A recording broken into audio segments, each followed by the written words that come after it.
Have you ever thought about what you'd do if a heart attack struck and you were completely alone? It's a scary thought, and unfortunately, it happens more often than we realize. Many people believe they'll have time or that someone will be there to help.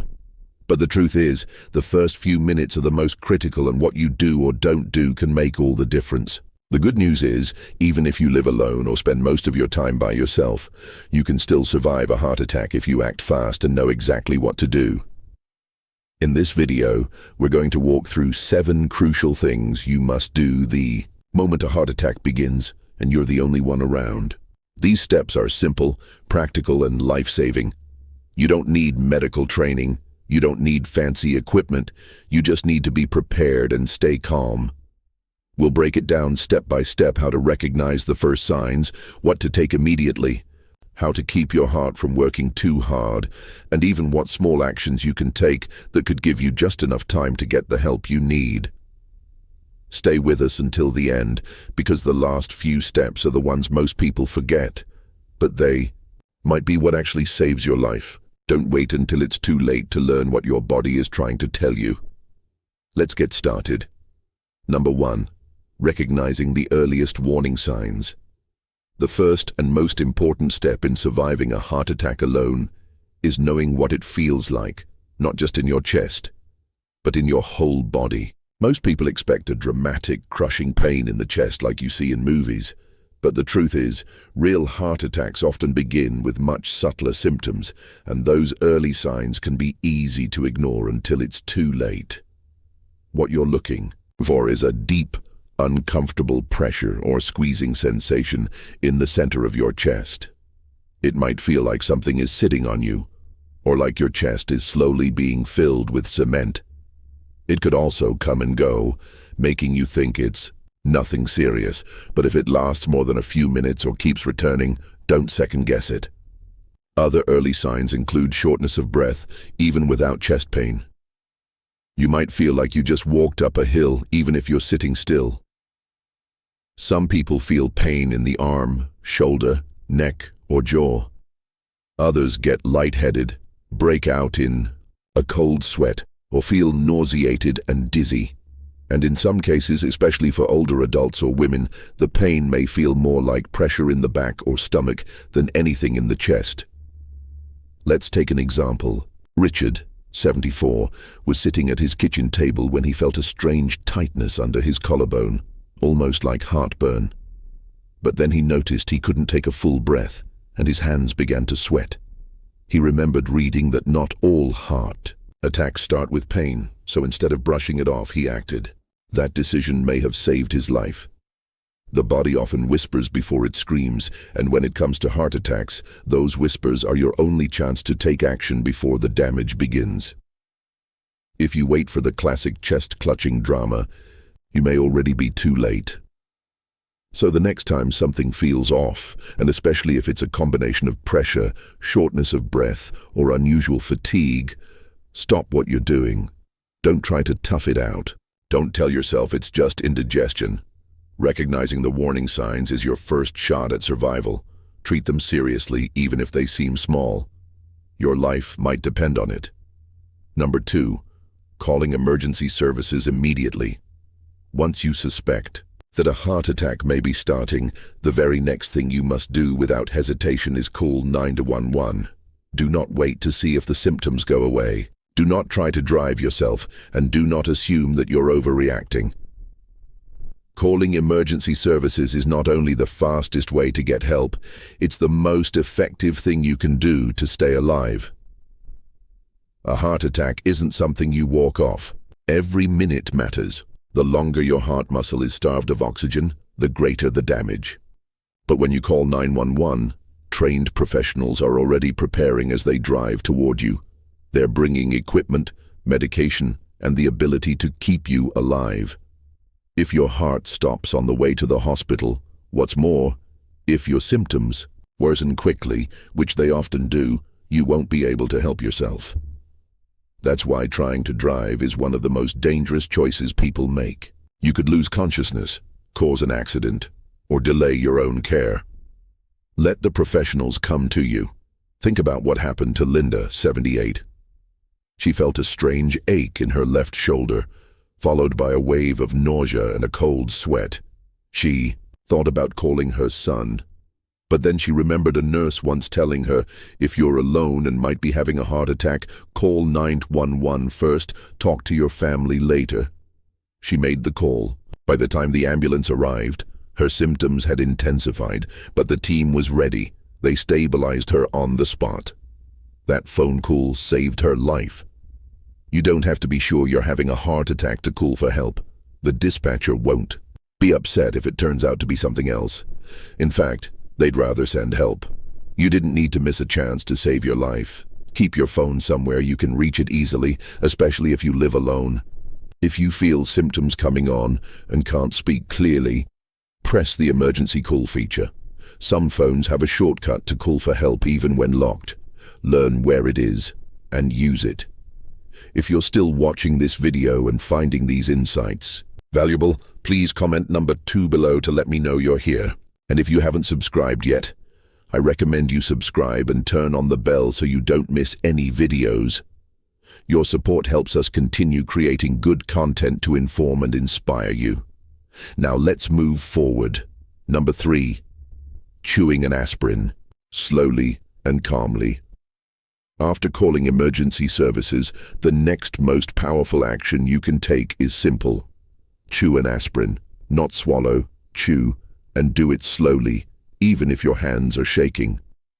If you have access to a standard 325 milligram aspirin and you're not allergic or on a blood thinner that would contraindicate it, this one step can significantly increase your chance of surviving a heart attack. Aspirin works by thinning the blood. It helps slow or prevent the growth of a blood clot that may be blocking one of your coronary arteries, the very thing causing the heart attack in the first place. By chewing the tablet instead of swallowing it whole, you get it into your system faster. Studies have shown this can buy valuable minutes, sometimes even enough to restore some blood flow before help arrives. It's important not to take aspirin on an empty stomach unless absolutely necessary. But in the event of a heart attack, the risk of clotting far outweighs that concern. Also, don't take coated or delayed release aspirin. If it's all you have, chew it anyway. You want the effects to start as quickly as possible. Let me tell you about Joe, age 72. One morning, he felt a tightness spreading from his chest to his neck. He remembered he had a bottle of aspirin in the kitchen cabinet.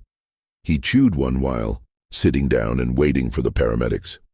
Later, his cardiologist told him that single action likely reduced the damage to his heart muscle. That little pill, he said, kept things from getting worse. If you live alone, make sure aspirin is easy to access. Store some in a nightstand, your kitchen drawer, or even in your wallet. Make sure it hasn't expired, and tell your loved ones where you keep it in case they ever need to help you. This small act may seem too simple, but it's grounded in science and practiced by emergency responders around the world. Chewing aspirin during the onset of a heart attack isn't just a tip, it's a proven intervention. And in those critical first minutes, it can be the difference between walking out of the hospital or never making it there at all. Number 4, sitting or lying down to protect your heart. Once you've called for help and taken aspirin, your next job is simple, but absolutely critical. Stop moving. Sit or lie down in the safest, most comfortable position you can. This isn't the time to pace. Gather belongings or unlock doors unless it's absolutely necessary. Any additional physical effort puts more strain on your heart, which is already struggling to get enough oxygen. Ideally, you want to sit with your back supported, feet flat, and arms resting loosely. This helps reduce your heart's workload while you wait for paramedics. If you feel faint or lightheaded, lie down on your side with your head slightly elevated and don't try to power through the discomfort. That mindset might have served you well in other parts of life, but at this moment, it's a risk you can't afford. It's common for people to feel embarrassed, calling for help, and then sitting there doing nothing. But make no mistake, doing nothing is doing something. It gives your heart a chance to stabilize, it slows your breathing, and it keeps your body from burning through its already limited oxygen supply. Take the story of Alice, 81. When she felt pressure radiating across her chest, her first instinct was to clean up the kitchen and get herself together. But she remembered what her doctor once said. If you think it's your heart, sit down. Everything else can wait. She sank into her favorite recliner and waited for help. That stillness, she later learned, likely prevented her symptoms from escalating into full cardiac arrest. So if you ever feel those symptoms creeping in, pressure, shortness of breath, dizziness, don't try to finish what you're doing. Stop right where you are or move as little as possible to a safer spot. Sit or lie still, breathe slowly, and let your body focus on just one job: surviving. And here's something simple, but often overlooked. If you're on a chair without armrests, don't let your body slump. Keep your spine supported and your breathing open. The more relaxed and upright your position, the less effort your heart has to make. If you're still watching this video and finding these insights valuable, please comment number 4 below to let me know you're here. And if you haven't subscribed yet, I recommend you subscribe and turn on the bell so you don't miss any videos. Your support helps us continue creating good content to inform and inspire you. Now, let's move forward. Number 5. Unlocking your door for emergency responders. If you still have enough strength after calling for help and settling down, one of the most helpful things you can do is unlock your front door. It may seem like a small step, but in an emergency, even seconds matter, and a locked door can delay treatment when time is everything. Paramedics are trained to break in if needed, of course, but forced entry adds time, causes damage, and might even startle or injure you if you're close to the entry point. Unlocking the door in advance lets them walk right in and begin care immediately. That simple act could save several minutes that your heart might not have. If you live alone, especially in an apartment or gated community, think through the logistics before a crisis ever happens. Is your door easy to open from the inside? Do you have a visible address? Is there a spare key someone close by can access? These are things that don't seem urgent until they suddenly are. Consider Paul, 76, who lives in a small condo. When his symptoms began, he called 911, chewed an aspirin, and unlocked his door all in under 2 minutes. The paramedic said that single action helped them reach him 30 seconds faster and saved them from having to break in. "That's the last thing I would have thought of," he later said, "but it might have been what got me help just in time."